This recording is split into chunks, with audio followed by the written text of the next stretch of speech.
Hi everyone, today's lesson is about arithmetic and geometric sums, also called arithmetic and geometric series. I'm going to do my best to keep this short and sweet, but I do have a lot of problems to show you. Feel free to skip around and learn them as you feel you need them. And I am going to go fast, so not a lot of breaks in the middle of the problems. So again, you might need to pause as we go through. Okay, so here's some stuff you need to put down on your note sheet. So the difference or the similarities, I guess, between series. So the vocabulary word series is basically something that means the sum of a list of numbers that are generated according to a pattern or a rule. So taking basically a sequence and now turning it into adding all of the numbers together. So when we sum them up, we get a series. And then I hope it's obvious that a finite series is a series where you add all of a finite number of terms together, a summation of all of the terms, but you know where it stops. And then an infinite series is kind of a big deal in math. And an infinite series actually has an infinite number of terms. Sometimes you'll be able to find that sum and sometimes you won't. And we'll talk about the difference between those two. Then we have two additional vocabulary words. A convergent sequence has a limit. So it's actually when you're taking all of the terms of the sequence and you're trying to add them together. If you add them together and it approaches or gets a value, then that is considered convergent. But if you take all the terms in a sequence and you try and add them up and they just keep growing infinitely large or shrinking to infinite, to negative infinity, then you would say that's a divergent sequence and it does not have a limit. Okay, so we have four different things we want to talk about here because we're talking about arithmetic and geometric at the same time. So an arithmetic series for a finite series has this formula. N stands for the number of terms, right? So n over 2 times, this would be the first term and the last term. So the first term plus the last term times the number of terms divided by 2. There is no way to find the sum of an infinite arithmetic series because you just keep adding in more and more terms on, so it never approaches a limit. So this one is not possible. The formula for a finite geometric series looks like this, where it's the first term times 1 minus the ratio is what the R stands for, to the nth power, so n being the number of terms again, divided by 1 minus the ratio. And this is the one we actually can find. So if we can find the sum of an infinite geometric series, but it's a very specific situation. You can only do this when your ratio, the absolute value of your ratio actually is less than 1. Or you could write it like -1 is less than the ratio, which is less than +1. So as long as your ratio falls between -1 and 1, you can find the sum. And we'll practice these as well. All right, here we go. First problem. The thing you always want to do when you're doing these is you want to consider if the sequence is arithmetic, geometric, finite, or infinite. So you want to look at it and determine which is it. Is it arithmetic or geometric? Well, when I look at this, I can see a common difference of 4. And that makes it arithmetic. My pen isn't working well. Let's try again. And since it's arithmetic, it has to be finite in order to be able to find its sum, which it is finite. It stops at 43, no terms after it. So I know I can at least get started on this. So my formula for an arithmetic sequence is the number of terms divided by 2 times the first term plus the last term. Well, I know the first and the last term. First term was -1, last term was 43, but I don't know the number of terms. So then I have to kind of do some side work here to figure out the number of terms. I want to know what term number in just the sequence of numbers is 43. So if I were to just think of this as -1, 3, 7, all the way to 43, I want to know what term number is 43. So I do that by using the formulas from the other day. So I'm going to say 43 equals the first term plus n minus 1 times the common difference. And I'm just going to solve this for n.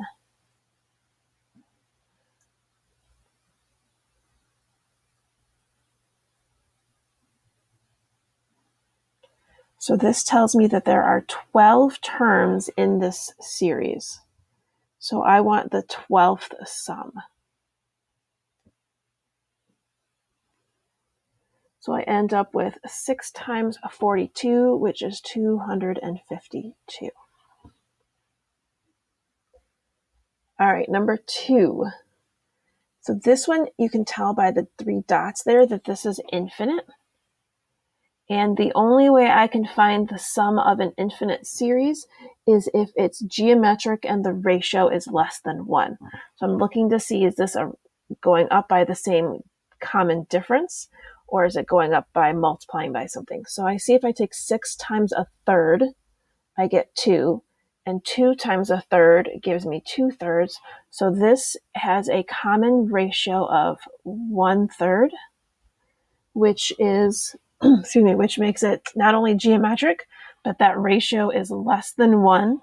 So then I can use the formula for the infinite sum, which if you want to write a little infinity down there, you can.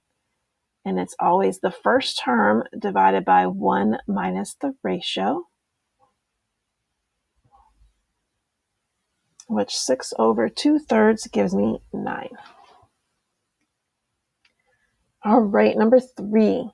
So I hope when you look at this one, it's kind of obvious that it's going to be geometric, right? So you can see that it's being multiplied by a common ratio, and that common ratio is 1/4, which is good news because this is infinite, and we know it's infinite because of the 3 dots at the end and no last term here. So I just have to use that sum of an infinite geometric series formula, which is the first term over 1 minus the ratio, which then becomes 1/4 over 3/4, which does equal 1/3. Like I said, I'm going fast. I hope you know to slow down if necessary. Okay, so now for this one, a little bit harder to tell, but the good news is that this is finite, so it doesn't matter if it's arithmetic or geometric at this point in time. So I am going to actually look at these second terms, the second and the third. That one's a little more obvious for me. So I see that if I add, if I add 4/6 onto 7/6, I get 11/6.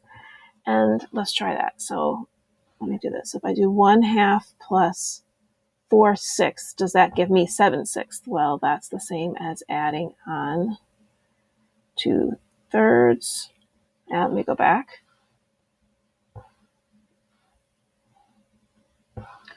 So that's the same as adding on 3/6, which does give me 7/6. So therefore, this is arithmetic, and it has a common difference of 2/3, 4/6. Okay, which means I do need to know that last term, like what term number 13/2 is in the list. So I take 13/2 and I set it equal to the arithmetic sequence formula, which is the first term plus n minus 1 times the common difference. And I solve this for n.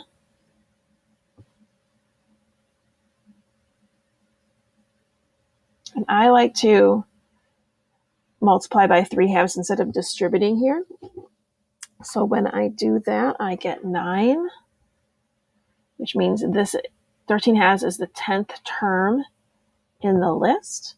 So that means I want the sum of the first 10 terms of the series, which means I do 10 divided by 2 times the first term plus the last term, which gives me 35. And again, go through and recalculate yourself if you want to make sure. Try it on your own. All right, number 5. So this is pretty obvious to me that this is an arithmetic sequence because the terms are going up by a common difference of 3, but there is no last term here. This means it's infinite, and you cannot find the sum of an infinite arithmetic sequence, so this would just be not possible. You could also write infinity down if you wanted to help you understand what's going on. Number 6. Okay, this one's a little bit trickier because the ratio, and I hope you can tell it's a ratio, is a negative number. So in this case, the ratio is -2, which is fine because this is finite. So it's a geometric series that is finite. If this were infinite, then that would be not possible because the ratio is outside of that window of -1 to 1. So since it's finite, I need to figure out what term number -4 is in the sequence of numbers. You might be able to figure this out just by doing a little multiplying, but I'm going to work backwards to show you. So you're going to put -4 in, and then we're going to use the geometric sequence formula, which is the first term times the ratio raised to the n-1 power. So now I get -32 equals -2 to the n-1. And this works okay if I rewrite -32 as -2 to the 5th.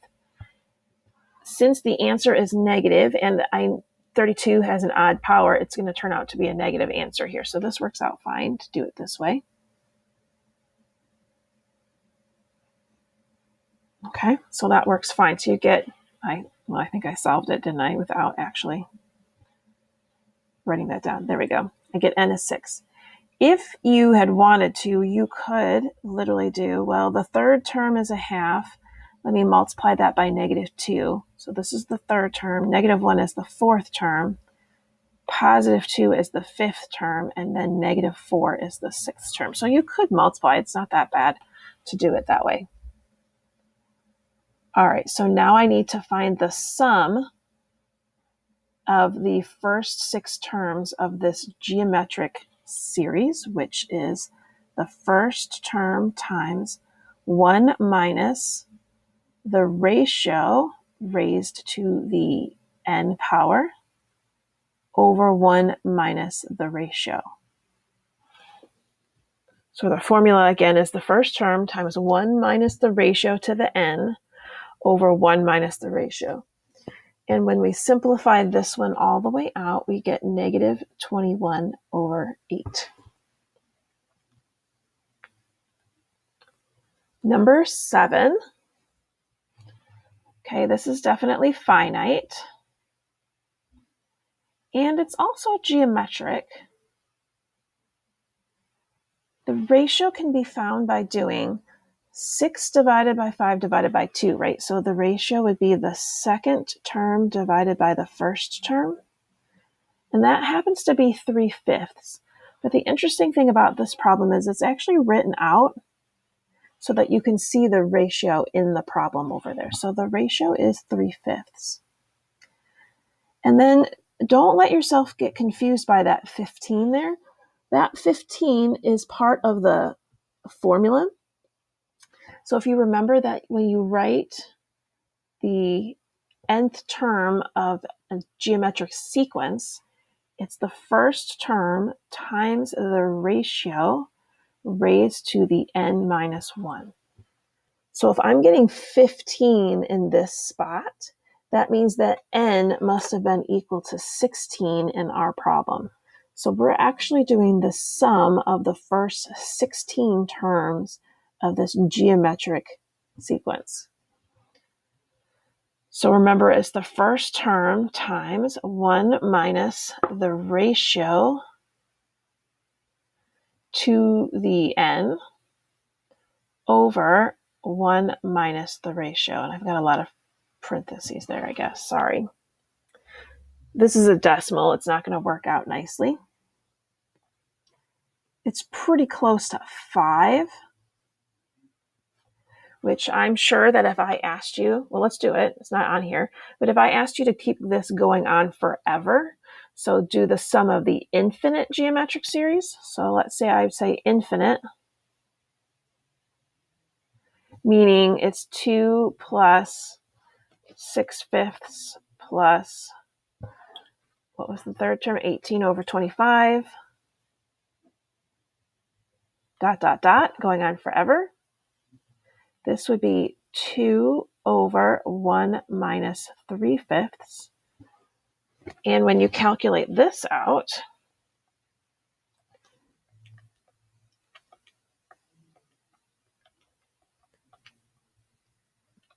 you get exactly 5 as an answer. So this number, when we did the first 16 terms, is really close to 5 already. So when you think about adding all of the terms infinitely together, getting 5 as an answer, I hope makes sense. Moving on, number 8. This one is another geometric. This one also is infinite. And its ratio, while negative, is still between -1 and 1. Its ratio is -2/3. So if I do 2/3 times -2/3, I get -4/9. And -4/9 times -2/3 is +8 over 27. So there's where we get that ratio from. This is our infinite formula. So it's 2/3 over 1 minus a -2/3, which gives me 2/5 as the final answer. And I hope it makes sense. You start off with 2/3 and then you subtract something smaller and then add something even smaller and subtract something even smaller. So you're taking and adding away, taking and adding on consistently smaller values, which is why the final answer is a little bit smaller than 2/3. All right, number 9, don't let those pi's throw you off. This is actually just an arithmetic sequence that has a common difference of pi over 3. So we added pi over 3 onto pi over 3 and got 2 pi over 3. Added another pi over 3, we get pi, and so forth. And we keep adding until we get this last term. But I don't know what term number that is. I don't know how many numbers there are, although you might be able to figure it out by looking at it. I hope you could. So this is the first term, second term. The third term would be 3 pi over 3, so forth and so on. So by looking at the pattern here, you can see we're adding up 13 terms altogether. So n in this problem is 13. But you could, of course, use this formula to solve for n if you wanted to. All right, I want the sum of the first 13 terms in this arithmetic series. I get the first term is pi over 3, and the last term is 13 pi over 3. And when you do all the calculations on this one, it doesn't work out very nicely. It becomes 91 pi all over 3. Almost to the end, I promise. Next one. Okay, so I go up from 1 to √2 to +2. Hopefully you can tell there's nothing that's going to add nicely onto √2 to give you +2. So I hope this is obvious to you that this is a geometric series, which has a common ratio of radical 2. Since this is finite, because it stops, I can find the sum. But first I have to figure out how many terms there are. So I'm going to set 32 equal to my geometric sequence formula, which is the first term times the ratio raised to the n minus 1 power. And I'm going to do a little bit of rewriting on this. So I'm going to rewrite 32 as 2 to the 5th. And I'm going to rewrite √2 as 2 to the 1/2 to the n minus 1 power. So now that the bases are the same, we can set the powers equal to each other.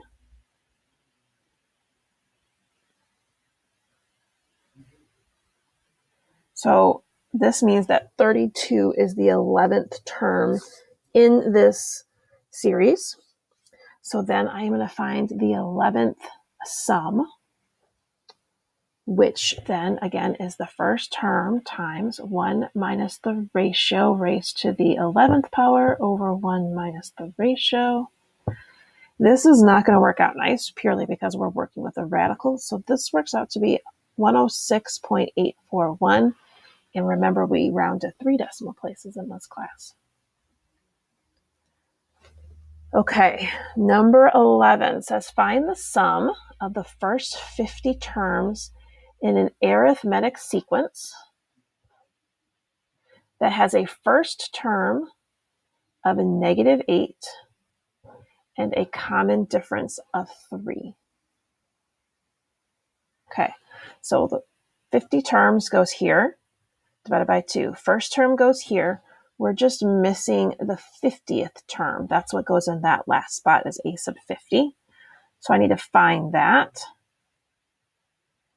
So we do the first term plus 50 minus 1 times the common difference.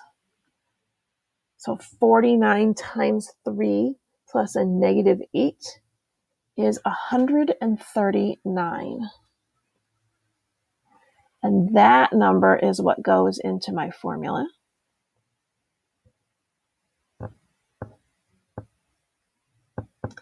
Simplify that all out and I get 3,275. Okay, number 12, the last one, we made it. Word problem though. So this one says, initially a pendulum swings through an arc of 2 feet. Okay, so a pendulum, something that's like hanging on a string from a point wherever. Okay, so this would be like your pendulum and it's swinging back and forth. So it goes like this, and then it goes back, comes back, and then it goes back a little bit, and so forth. And what happens is if you let it go and it swings, then it swings a little bit less each time. So you don't even have to think of a pendulum. Just think of putting a ball on a string and swinging it back and forth. Eventually, the length of the swings gets smaller and smaller. The first length of the first swing is 2, and then when it comes back the other direction, it comes back this way, that is going to be 0.9 of the previous swing, so 9/10 of the previous swing. So the second swing would be 1.8. 2 times 0.9 would be 1.8. So we could keep doing that if we wanted to go after 10 swings, but what we're really asking you to do is understand how to use the formula to figure this out. So we're doing geometric here with a ratio of 0.9. So that's the formula we're using there. 2 times 0.9 to the 9, which gives me about 0.775 feet. Okay. The next question says, on which swing is the length of the arc first less than 1? Well, it's clearly less than 10 swings before the 10th swing. So we want to think about what swing is it going to be less than 1? So what we're asking is, if you were to take that formula, 2 times 0.9 to the n minus 1, when would this be less than 1? Okay, well, all you really need to do is solve for when it's equal to 1, and then round up, okay? So you can do this with logs and calculating it with logs on your calculator. So I'm going to quickly show you what you would probably start off with. You'd probably do 1/2 equals 0.9 to the n minus 1. And then I would probably take the natural log of both sides.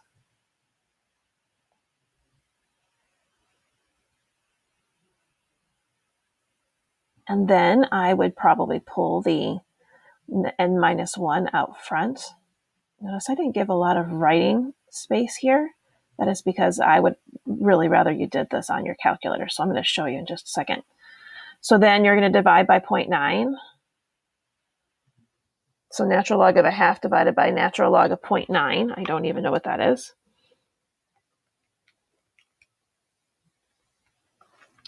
Is 6.3 7.579. So when n is equal to 7.579, it's equal, the length of the swing is equal to 1. So you will round up to the 8th swing. Okay, now I'm going to open up Desmos here and show you the graph, which is way faster. And you could also do this on your calculator as well. So I just graphed 2 times 0.9 to the x minus 1. And I graphed 1, and I'm just finding the intersection. And there is the intersection of 7.579. So then after that, so 7 would be, well, let me just type it in.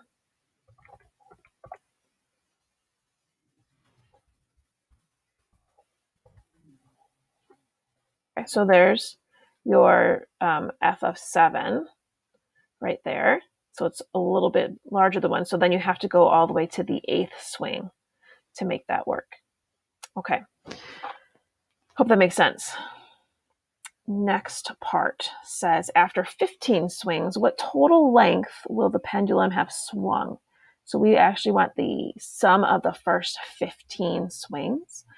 So first term times 1 minus 0.9 to the 15 over 1 minus 0.9. Calculate that out, and you get 15.882. And then part D says, when it stops, what total length will the pendulum have swung? Okay, so real world, it's going to stop at some point in time. Mathematical world, it actually goes on forever, but the swings are so small that you wouldn't see them and they wouldn't matter anyways. So when we say what is the total length, we're asking for the sum of all of the infinite terms, which is then the first term over 1 minus the ratio. And this actually gives us 20. These are all in feet, of course. So it will have gone 20 feet when it finally stops swinging.